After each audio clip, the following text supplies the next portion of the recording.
Apa nih?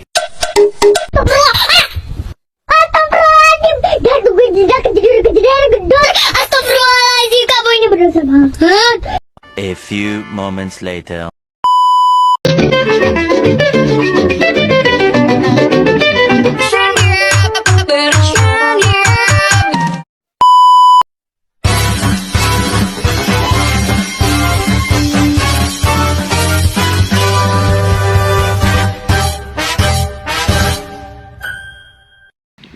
Hai teman-teman, Assalamualaikum warahmatullahi wabarakatuh.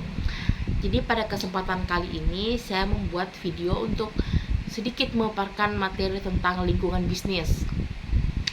Jadi langsung saja kita ke materi karena video perkenalan diri saya itu atau tentang saya itu ada di awal video ya.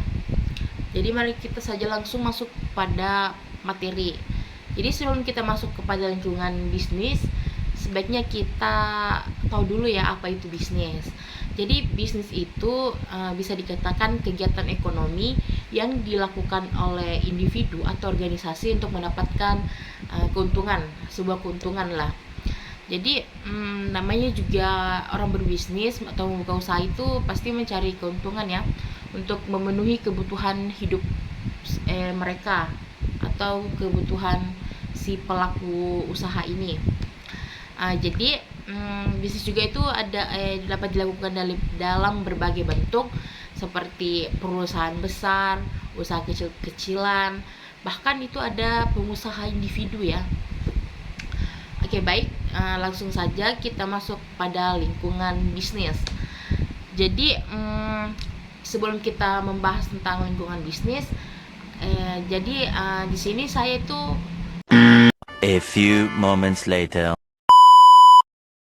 jadi pada materi lingkungan bisnis ini tuh saya akan membahas tentang lingkungan politik, pemerintahan, ekonomi, alam, sosial, teknologi, dan hukum.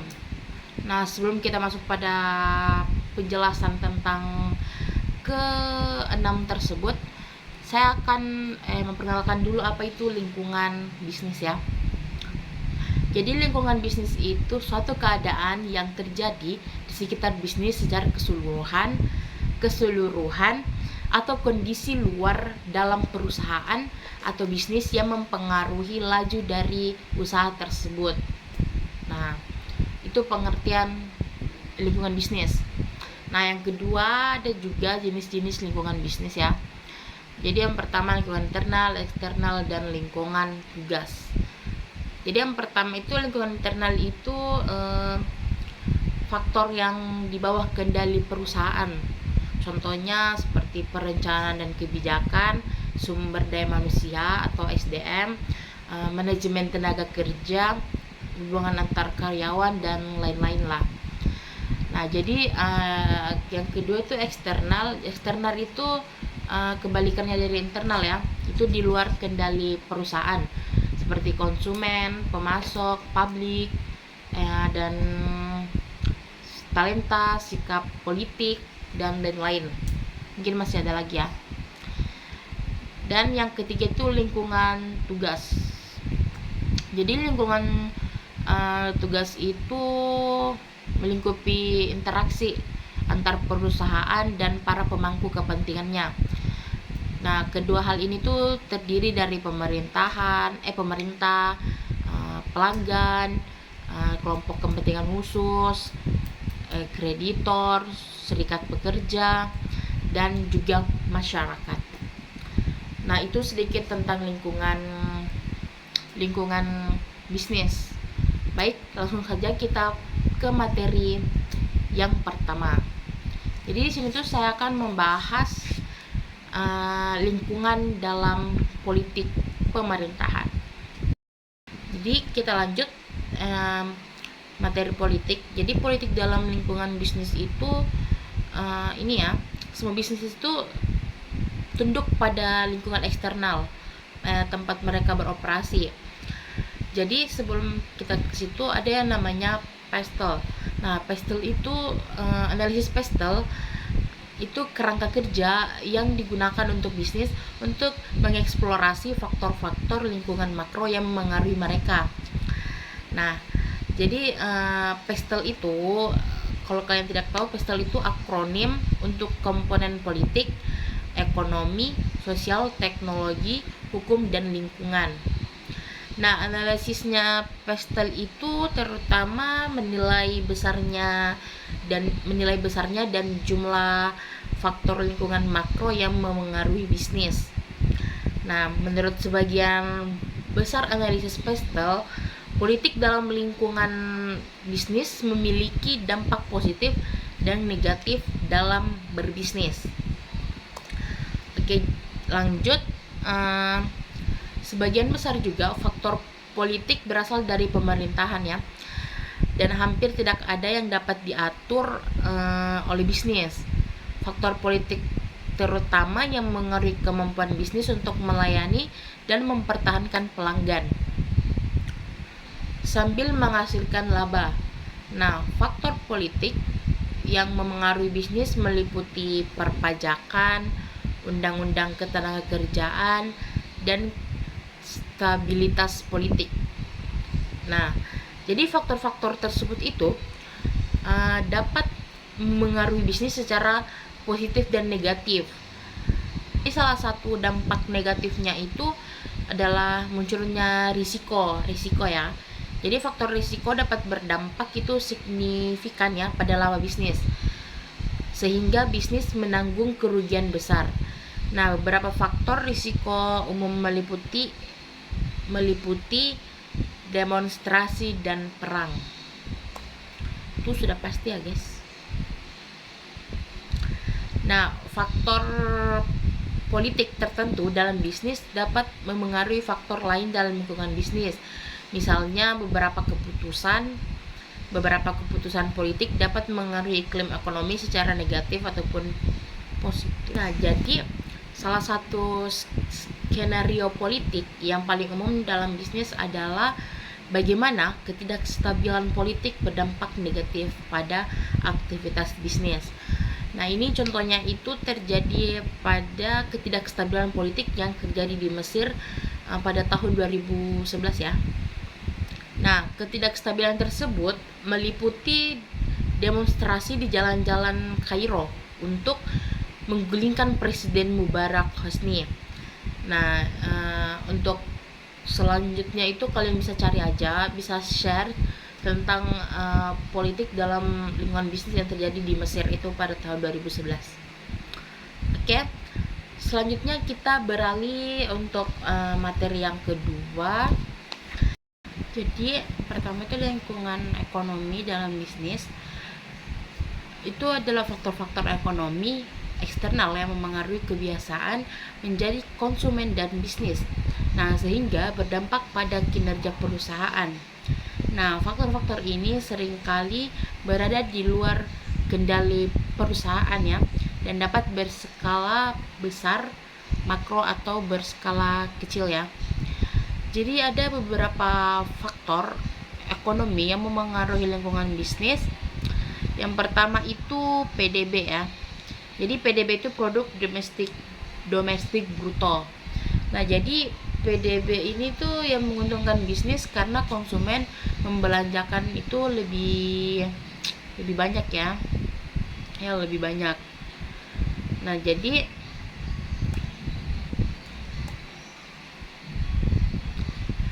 jadi produk domestik bruto ini adalah total nilai moneter atau pasar dari semua barang dan jasa. Yang diproduksi di dalam wilayah suatu negara dalam kurung waktu tertentu. Nah, sebagai ukuran umum dari keseluruhan produksi domestik itu berfungsi sebagai kartu skor komprehensif ya dari kesehatan ekonomi suatu negara. Nah, yang kedua itu faktornya itu adalah nilai tukar ya, yang mempengaruhi pasar bukan nilai tukar, pajak ya, pajak. Jadi pajak itu yang dapat mempengaruhi pengeluaran konsumen. Nah, kenapa demikian? Karena ada namanya pemotongan pajak, pajak progresif, pajak konsumsi, dan pajak cukai. Nah, jadi yang pertama itu pemotongan pajak ya. Jadi pemotongan pajak itu mengurangi pajak dapat meningkatkan pendapatan yang dapat dibelanjakan sehingga dapat merangsang belanja konsumen. Nah, jadi yang kedua itu pajak progresif. Jadi pajak progresif ini tuh yang lebih tinggi terhadap orang kaya dapat mendistribusikan kembali pendapatan dan meningkatkan konsumsi keseluruhan. Yang ketiga, pajak konsumsi. Pajak konsumsi ini tuh pajak atas apa yang dibelanjakan orang, bukan atas apa yang diperoleh orang. Jadi maksudnya itu pajak atas apa yang dibelanjakan orang ya, bukan yang diperoleh orang, begitulah. Nah, jadi yang selanjutnya, yang terakhir pajak cukai. Nah, pajak cukai ini umumnya dipungut atas sekumpulan barang dan jasa yang lebih kecil dan biasanya dinilai atas setiap unit yang dibeli. Nah, itu. Nah, selanjutnya itu inflasi ya. Jadi inflasi itu yang dapat menurunkan belanja konsumen. Mengapa? Maksudnya itu karena terjadinya inflasi itu dapat menyebabkan daya beli menurun. Kenapa demikian? Karena inflasi itu jadi inflasi itu ini ya, kenaikan harga barang. Jadi inflasi itu menyebabkan harga barang dan jasa itu naik secara umum sehingga daya beli masyarakat menjadi rendah. Terus kenaikan suku bunga. Nah, jadi itu bank sentral akan menaikkan suku bunga yang disimpan sehingga masyarakat jadi kenaikan suku bunga itu bank sentral akan menaikkan suku bunga untuk mengendalikan inflasi. Nah, jadi kenaikan suku bunga itu untuk mengendalikan inflasi ya. Jadi dapat mengurangi belanja konsumen. Selanjutnya nilai uang berkurang. Ini salah satunya ya, inflasi itu. Jadi inflasi itu dapat memengaruhi nilai uang tunai yang disimpan sehingga masyarakat akan lebih hati-hati dalam pengeluaran. Jadi kalau terjadi inflasi itu ada beberapa ininya ya. Yang pertama itu daya beli menurun, kenaikan suku bunga, dan nilai uang berkurang. Nah, jadi selanjutnya itu kebijakan fiskal ya. Kebijakan fiskal. Jadi kebijakan fiskal ini ada kebijakan fiskal ekspansif dan kebijakan fiskal kontraktif. Nah, jadi kebijakan fiskal ekspansif ini itu dilakukan ketika perekonomian sedang mengalami resesi atau depresi dan pengangguran tinggi. Penganggurannya itu tinggi. Nah, tujuannya itu untuk merangsang pertumbuhan ekonomi ya.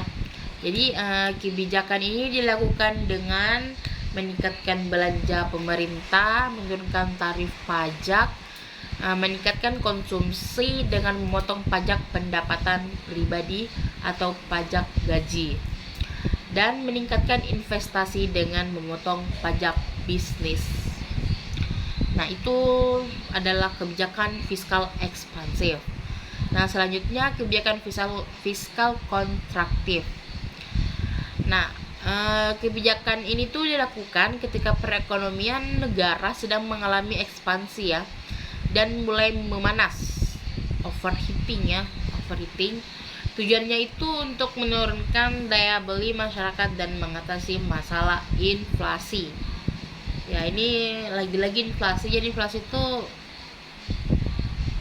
sangat memengaruhi ya, sangat memengaruhi lingkungan bisnis dalam perekonomian. Jadi kebijakan ini tuh dilakukan dengan menurunkan belanja negara dan menaikkan tingkat pajak. Oke, selanjutnya kita beralih ke kebijakan moneter. Kebijakan moneter ya. Jadi kebijakan moneter itu melibatkan suku bunga dan pengendalian jumlah uang dalam perekonomiannya. Jadi kebijakan moneter itu ada namanya kebijakan diskonto dan kebijakan moneter kontraktif. Nah, saya kan mungkin sedikit menjelaskan ya. Kebijakan diskonto itu yang digunakan di bank sentral untuk memengaruhi suku bunga. Dalam ekonomi Islam, kebijakan ini dapat digunakan untuk mengendalikan inflasi dengan menaikkan suku bunga. Nah, selanjutnya kebijakan moneter kontraktif. Jadi kebijakan itu dilakukan untuk mengurangi jumlah uang yang beredar saat perekonomian mengalami inflasi. Kebijakan ini juga dikenal sebagai kebijakan uang ketat. Ya, uang ketat. Big money policy.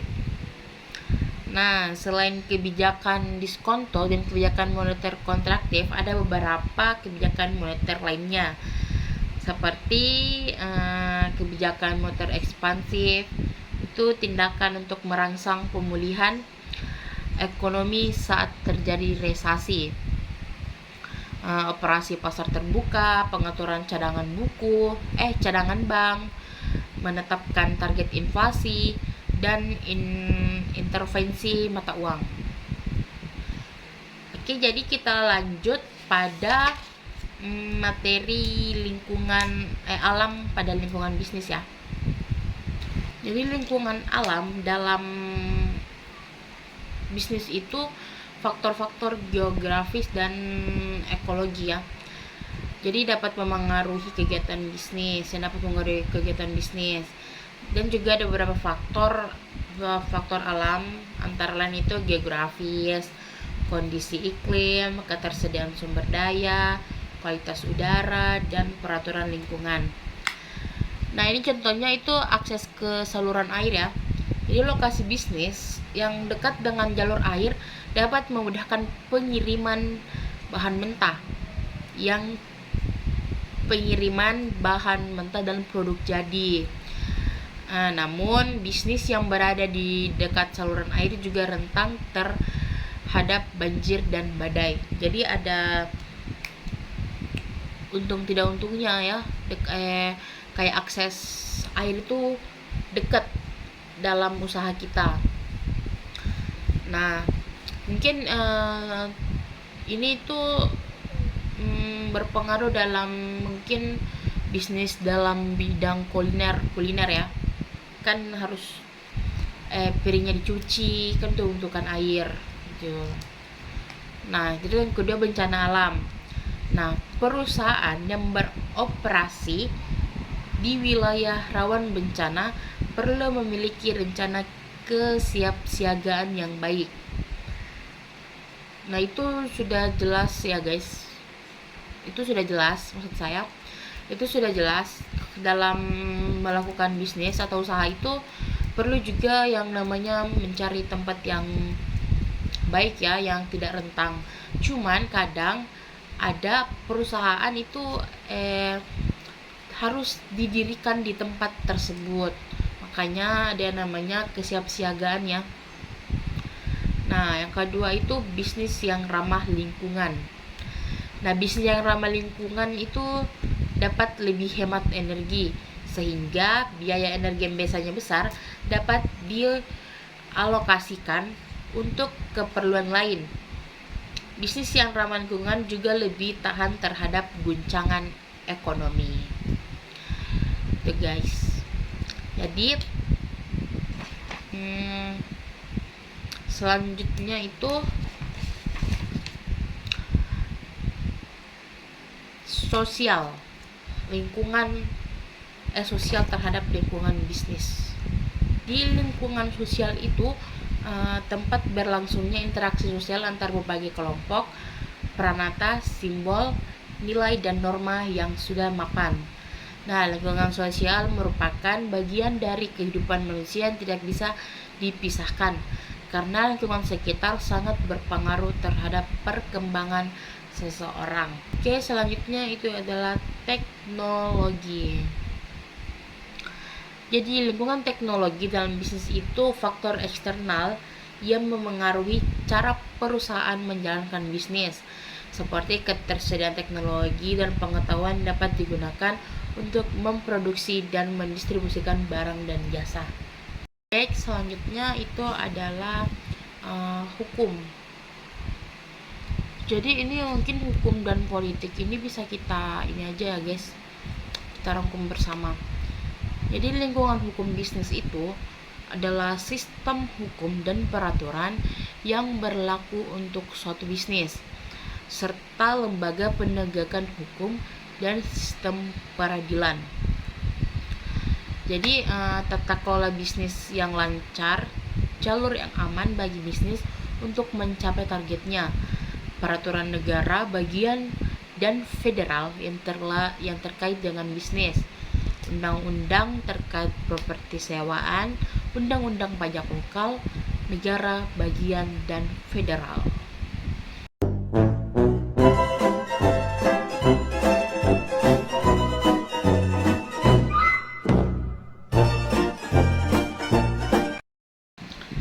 Sekian dari pemaparan materi saya mohon untuk pamit undur diri.